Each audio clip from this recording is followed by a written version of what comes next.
all started with the Harlem Shake, and right now, everything is cake.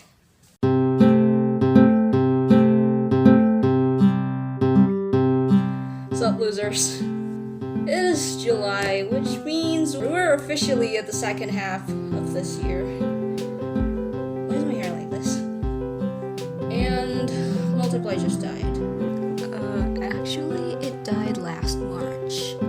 For those of you who don't know what Multiply is, it's a site like MySpace and Friendster, and it's an alternative to MySpace and Friendster.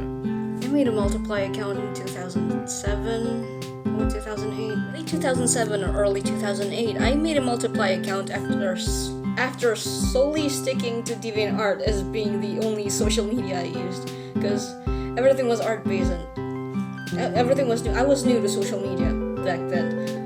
And I found DeviantArt, I found a community. That was back in high school.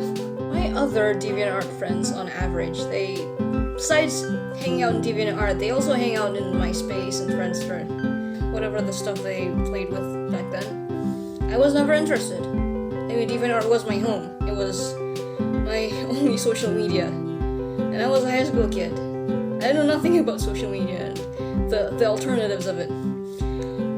Until someone introduced me to Multiply, and I figured that, hey, I can host my art stuff in here. Maybe I can put my Rock Band comics and stuff. Multiply is a bit like Facebook for those who didn't get the chance to try it out. So just like MySpace, Multiply is a very versatile social network. You can put pictures, you can post photo albums, you can write blogs, you can even comment on each other's walls. It's kind of like MySpace. It was supposed to be a MySpace alternative. And it's somewhat mostly popular with Indonesians and Filipinos. I mean, my Malaysian and Bruneian friends don't hang out in there. And weirdly enough, my Filipino friends don't even hang out in there. It's just me and my other Indonesian friends, along with some other Filipinos I met online, which eventually became my friends on Facebook right now. Well, no, they were friends on DeviantArt in the first place. Maybe someone from DeviantArt was the one who introduced me to Multiply. I forgot who. You remember my sidekick, Camilla? She's not a sidekick. If anything, I'm the sidekick to her superhero. So, she got into Multiply because of me, and at one point she wrote a story about this elaborately girly girl who despises other girls that are sort of considered boyish to her. That includes me and some of our friends. Camilla wrote the whole story in Multiply, and now it's gone forever. I've tried Web Archive to see if there's any remains from Multiply I can restore, but so far, no luck. So, what I'm going to be talking about today is alternative social media. I've been interested in trying alternatives since a couple of years ago when I was still in university.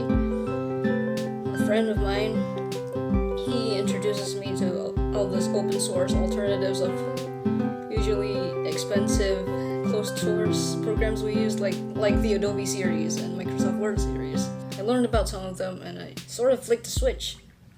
Afterwards, I kind of want to know if other apps and websites have alternatives of their own. I started Googling, I started searching for alternatives, and it's kind of fun. Like,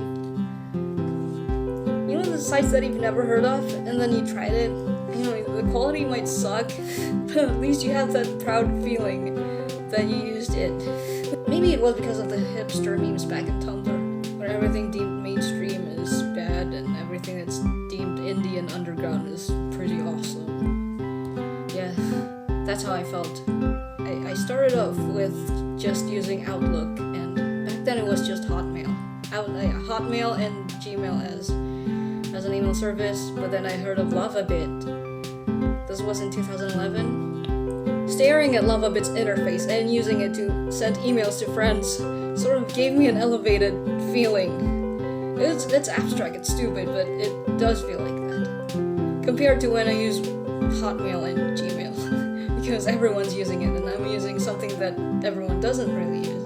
Anyways, whenever my friends came up to me and said they're done using a site like, oh, so-and-so website sucks, this website sucks, I want to change, I'm always gonna be there with a list full of alternatives that they can try. And they're always amazed. Like, where do you find these sites anyway? I'm like... And the downside. Usually after 3 or 4 years, probably 1 or 2 of the websites I try are gonna be dead in a couple of years. And I'm always gonna be migrating all my data somewhere else. Somewhere more stable, like any of the Google series.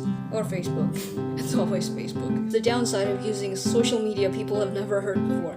They might be unstable. The sites are underfunded. They won't last just as long as big companies.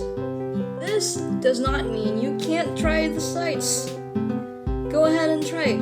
Just make sure you know that it's not gonna be permanent. The data you store there, it's not gonna last forever. You gotta have backups. I like the idea of comparing and contrasting two similar things, or more. Just, you know, the pros and cons. It's one of the reasons that I like comparing alternative sites. All these popular websites and apps have already got enough spotlight, y'all. Gotta give some love to the lesser known ones. Now it's time for tip of the day. Do things you normally do with your family and friends, but alone this time. Eat out and try new restaurants alone. Go shopping by yourself. Go walk around the mall by yourself. Go to the movies alone. Pick a movie you like. Go hail a Grab or Gojek somewhere. Go off somewhere without a reason. By yourself. Who cares if other people stare at you weird? You're not the one who's being weird here. You're treating yourself. Sure, it's better to do all those things with company, but sometimes you just gotta go solo. The experience is rewarding. Normalize solo hangouts, people. Catch you later, losers.